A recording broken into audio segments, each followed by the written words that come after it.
ಪೊಲೀಸರ ವಿರುದ್ಧ ನಾಲಿಗೆ ಹರಿಬಿಟ್ಟರೆ ವಿಪಕ್ಷ ನಾಯಕ ಆರ್ ಅಶೋಕ್. Video viral. ರಾಜ್ಯ ಸಾರಿಗೆ ನಿಗಮಗಳ ಬಸ್ ಪ್ರಯಾಣ ದರ ಏರಿಕೆ ಖಂಡಿಸಿ ಶುಕ್ರವಾರ ಮಧ್ಯಾಹ್ನ ಸುಮಾರು 2 ಗಂಟೆವರೆಗೂ ಬೆಂಗಳೂರಿನ ಮೆಜೆಸ್ಟಿಕ್ನಲ್ಲಿ ಪ್ರತಿಭಟನೆ ವೇಳೆ ಪೊಲೀಸರೊಂದಿಗೆ ವಾಗ್ವಾದಕ್ಕಿಳಿದ ರಾಜ್ಯ ವಿಪಕ್ಷ ನಾಯಕ ಆರ್ ಅಶೋಕ್ ಪೊಲೀಸ್ ಅಧಿಕಾರಿ ಜೊತೆ ಮಾತನಾಡುವ ಭರದಲ್ಲಿ ಅವಾಚ್ಯ ಪದ ಬಳಸಿ ನಿಂದಿಸಿದ್ದಾರೆ ಎಂದು ಕಾಂಗ್ರೆಸ್ ಆರೋಪಿಸಿದೆ. ಈ ಕುರಿತ ವಿಡಿಯೋವೊಂದನ್ನು ಕರ್ನಾಟಕ ಕಾಂಗ್ರೆಸ್ ತನ್ನ ಎಕ್ಸ್ ಖಾತೆಯಲ್ಲಿ ಹಂಚಿಕೊಂಡಿದ್ದು, ಇದೇನಾ ಸಭ್ಯತೆ ಎಂದು ಪ್ರಶ್ನಿಸಿದೆ.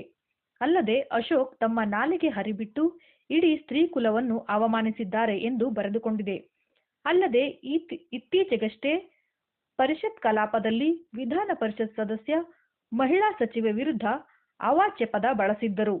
ಈಗ ಅಶೋಕ್ ಪೊಲೀಸ್ ಅಧಿಕಾರಿಯ ತಾಯಿಯನ್ನು ನಿಂದಿಸುವಂತೆ ನಾಲಿಗೆ ಹರಿಬಿಟ್ಟಿದ್ದಾರೆ.